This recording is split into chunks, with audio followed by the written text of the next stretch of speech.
that some of you have heard before. Now don't complain. Jesse Wallace. Delia Georges. George McMullen. Dina Shamoon. And we are Lucas Makowski. Kimberly Blevins. Andrew Valier. and Casmian Kampa.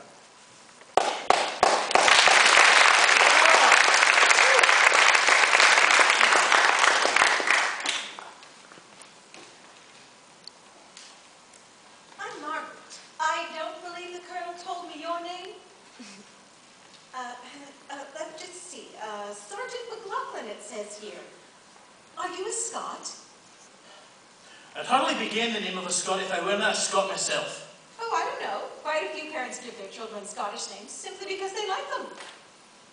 It fools no one parading around under false pretenses. Do you happen to know Ayrshire? So you've looked up my record. I were born in Ayrshire.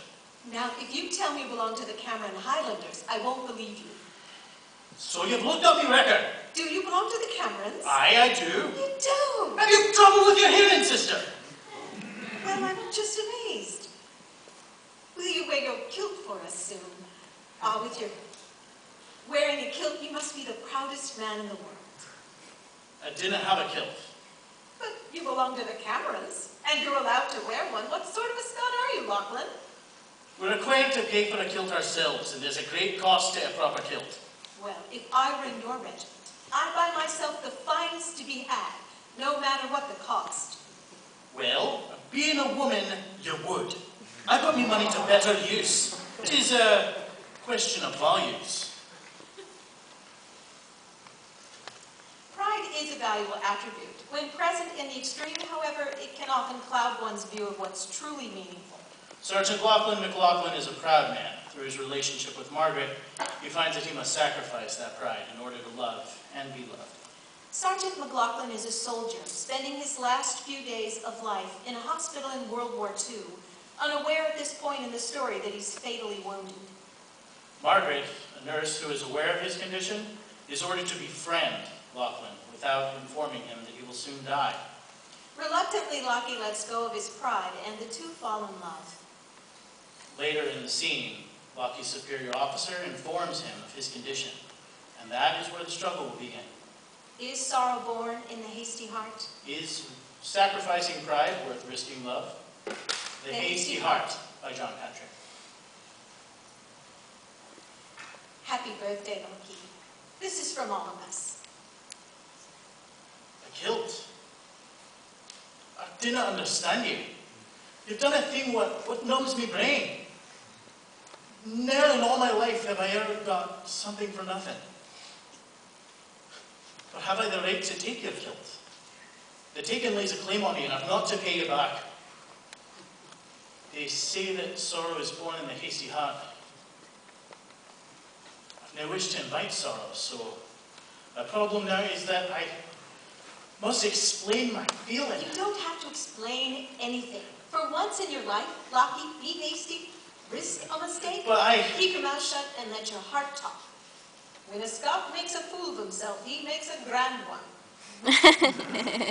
Margaret, my heart is telling me that I ought to be making a proposal of marriage. Maybe it best be seated. I told you once I had no plans for marriage in my future. You may recall. Well, I've said many things I've caused to regret. Among them, my views on marriage. Lockie, you mustn't feel Please, Jenna, interrupt me. I'm not much of a man on the surface, but I have a great and powerful will to work. I have a wee place in Scotland, which you know of. My health is good, regardless of that colonel's spite. I have a fearful temper, but I do not think I'll make you suffer much for it. I'll do my best. Until I get out of the army, I've got my pay, you know what that is. And I'll gladly send it over to you. I'll give you all I can. I've worked since I was 7. I've been a cabin boy, a stevedore, carpenter, and a staff sergeant. I guess I can always work for you. I'm 21. I'm illegitimate, and my mother wasn't wed, but I have good teeth, and I'm now tattooed. I'll I love you. And I hope that you'll not be hasty in considering my proposal. Lucky, are you offering me your life because you think you owe me something? I offer you my heart because it does me no good without you. It isn't simple. There's another in your life. No, it isn't that. It's just You that- didn't share my feeling. I've made you unhappy. I've presumed too much. Can you ever forgive me? Why must I love you? Please, you confuse me. Do you or don't you? God help us. I do. I cannot believe it. You'll marry me? If you want me.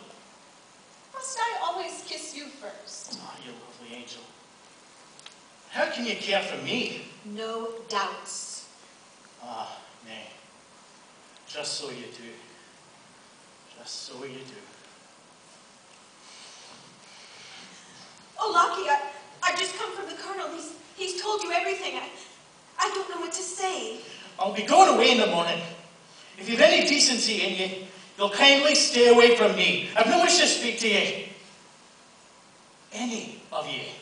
May I stay and talk to you, please? There's naught to say. We wanted to save you all the unhappiness we could.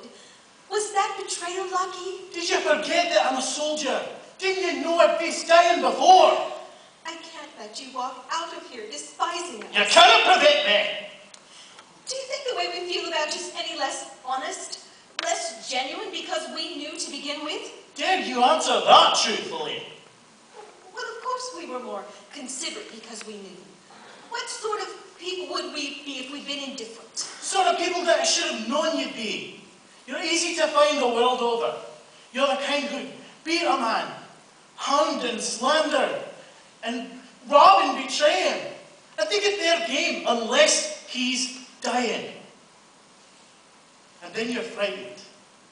Your conscience drives you to goodness. Well, I find your sudden virtue no worthy of an animal, and I didn't thank you for what you've done to me. We're your friends, Lucky. The only ones you have in the world.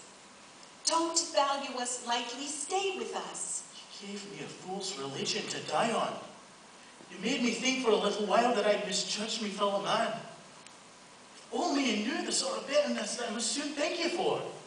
Do you believe the only reason we were kind to you was because we knew? Do you dare deny that it didn't help, that it didn't goad you on? No. No, I can't deny that. And were it easy to like me? No, it wasn't. And should I be proud that the only reason why you liked me was because I was to die? If that were the only reason, no. I'll write a book, says I. I'll preach the word of God. I'll give me home to me brothers. Oh, how you must have wanted to laugh. Lucky, please listen to me. Forget everything but this. For a little while you learned the meaning of friendship. Didn't you say, what was that? You said you'd share a moment with kings. If I must die to learn to love my fellow man, then I'll do without. It's too high a price to pay. Oh, darling, what difference does it make why people are good? I've done with my packing. Would you hate it if I kissed you goodbye? You did ask me to be your wife, you know. Let me be, please.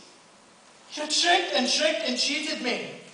I risked my love, but you didn't give me love, you gave me pity. Do you think I said I'd marry you because I pitied you? And didn't you pity me? With all my heart. Surely there's pity in every woman's love. I've no words for you. Would it mean anything to you if I married you now, before you left? Not. Then I'll have someone help you out with your things. I need the help, I'll go alone. What makes you want to die alone and friendless?